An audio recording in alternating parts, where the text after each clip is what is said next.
دنیا مکافات عمل ہے، کسی کا بھی صبر ضائع نہیں جاتا۔ یقین رکھیے، اللہ نہ صرف اس دنیا میں بلکہ آخرت میں بھی آپ کے ساتھ کی گئی ایک ایک اذیت کا بدلہ لے کے رہے گا، اور بے شک وہ بہترین بدلہ لینے والا ہے۔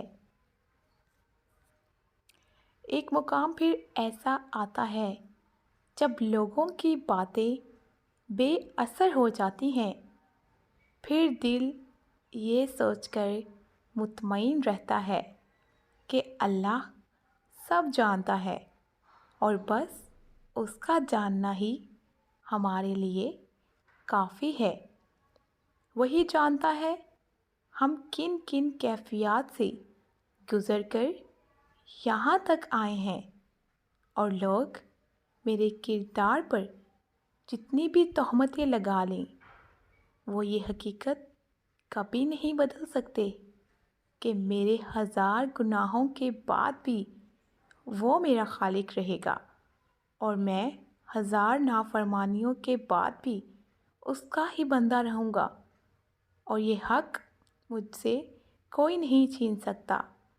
وہ رب بہت پیار کرتا ہے، ہماری خطاؤں پر ہمیں معافی دے دے گا، لیکن جب ہم سچے دل سے توبہ کر لیں گے، اللہ ہم سے بے خبر نہیں ہوتا۔ وہ ہمیشہ ہمارے ساتھ ہوتا ہے، جو ہمیشہ ہمیں سنتا ہے، اور جو ہمیشہ اپنے بندے کی توبہ کا انتظار کرتا ہے۔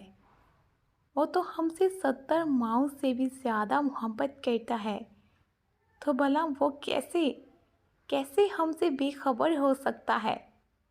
وہ ہمارے حال ہم سے زیادہ بہتر طریقے سے جانتا ہے، اور ہمارے صبر میں ہمارے ساتھ ہے۔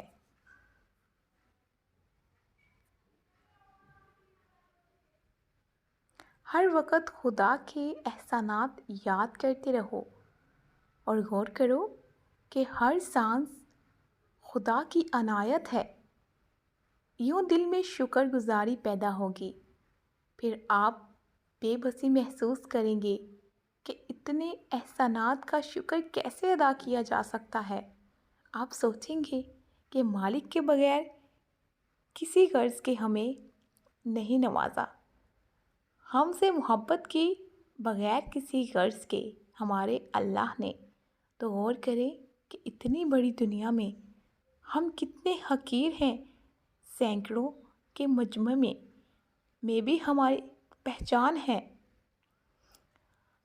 کوئی ہم پر دوسری نظر بھی نہیں ڈالے گا، کسی کو پرواہ نہیں ہوگی کہ ہم بھی ہیں، لیکن ہمارا رب کروڑوں انسانوں کے بیچ بھی ہمیں یاد رکھتا ہے، ہماری ضروریات پوری کرتا ہے، ہماری بہتری سوچتا ہے، ہمیں اہمیت دیتا ہے۔